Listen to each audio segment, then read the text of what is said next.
Hi, my name is Jerome Ortega, and I'm here just to talk to you a little bit about some of the struggles that my family's been facing, trying to deal with the realities of living in a childcare desert and trying to navigate just the complexity of childcare as we know it in 2025.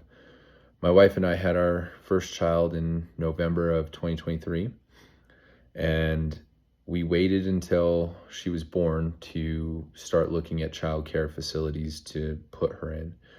We both worked full time at that point, and we were planning on going back to work.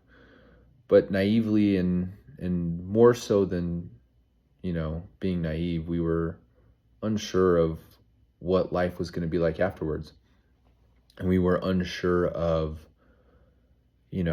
how everything was going to go. And quite honestly, we were nervous that everybody was going to be healthy. And so we had put that off until we had our first daughter, and we were confirmed, or we knew everybody was healthy, and we knew that everything was going to be okay health-wise. So we started looking at childcare facilities, and the first thing that we were overwhelmed with was the wait list.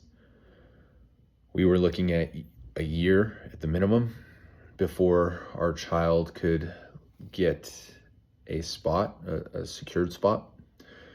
And that was on the quick end. We're on a wait list still to this day, and her name hasn't come up. The very next thing that we were met with was the down payments, the processing fees. So in order for us to have a spot guaranteed, and not just us, but any family, you have to pay a processing fee essentially to hold your spot and guarantee that spot a year in advance. And that's non-refundable. I have a friend who needed childcare, and so he put his name on, I think it was 3 or 4 different wait lists. So that way, whichever one magically had an opening first, he was going to go with.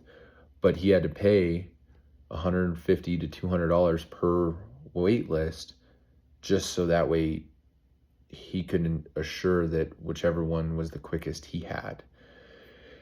And so not only were we met with the wait list, we were met with the down payments.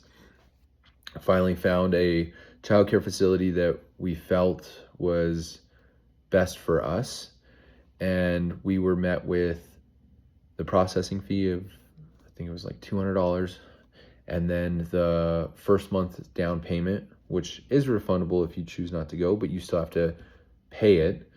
So I think it was like $1,500 roughly. So we're looking at almost $2,000 just after having a baby to hold the spot for, at that point, when our daughter was 2. And so we have all these medical expenses. We have all of these new bills and all of the expenses that having your first baby comes with. And now we're met with a down payment for 2 years down the road. And then we were met with, well, what do we do now? We don't have childcare for when my wife and I go back to work. So we were met with the short-term stressors of trying to figure out what next. And the long-term stressors of how are we going to pay for this childcare got pushed to the back burner, but they're still there. And, paying $1,500, the low end we were looking at was $1,300. And everybody says that to expect a 6% to 10% increase in childcare tuition to stay competitive in the market. And so in 2024, it was, $1,500. And this year it's going to be an extra 6 to 10% on top of that. And so not only are we worried about what are we going to do while we're trying to get our child into this facility, but now how are we going to pay for this when the time comes? And so we were lucky enough to have grandmas and grandpas that lived in town, and our childcare situation right now is chaotic. Um, my wife stepped down from being full time, and so she has Fridays off. I was able to luckily rearrange my schedule, and I have Mondays off. So we have 3 days that we have to account for, which is where the grandmas come in. One grandma works during the day, the other grandma works at night.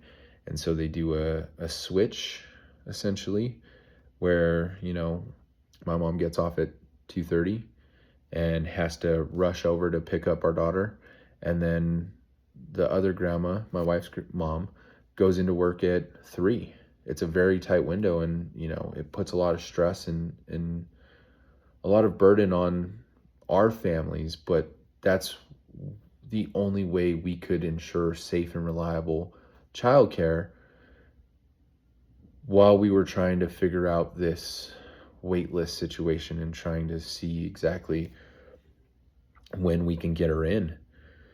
So that's the current day stressor, but the future stressor is the monthly payments and the continual increase in childcare. And so not only is it a monthly payment, but if my wife and I and many parents and families are having to have these tough conversations, is not only is it if we have one kid, but if we have two. If we have two kids, now we're looking at close to $3,000 in childcare. And at what point is it better for my wife or I to pull out of the workforce? And at what point is it a better situation all around, not just economically, but family wise and stress wise? Is it if one of us steps away from our career positions? And so those are conversations that are being had not just with my family, but they are happening all over. And I'm sure there's individuals and families that are watching this that are going through the same situation, having the same conversations. My wife and I would love to have more than 2 kids. We would love to have 3 or 4, but at this point we're wondering how we're going to afford 1. 2 just seems out of this world. And so you go 3 and 4, you're just like, it's not feasible to pay for childcare and to have both of us working. So those are a lot of the different issues that we're having to face as a family in 2025, trying to deal with childcare. I have friends, and now that I have a daughter, I talk with a lot of different parents. As you get pulled into social networking with other kids' parents. And one of the things that is very apparent is that families are having to work harder to find and support safe and reliable childcare. I have a friend who works over 50 hours a week, and I'll be in that boat when she goes to daycare as well. But he works over 50 hours a week just to afford to send both of his kids to safe and reliable childcare. The other alternative is that one of the parents steps down.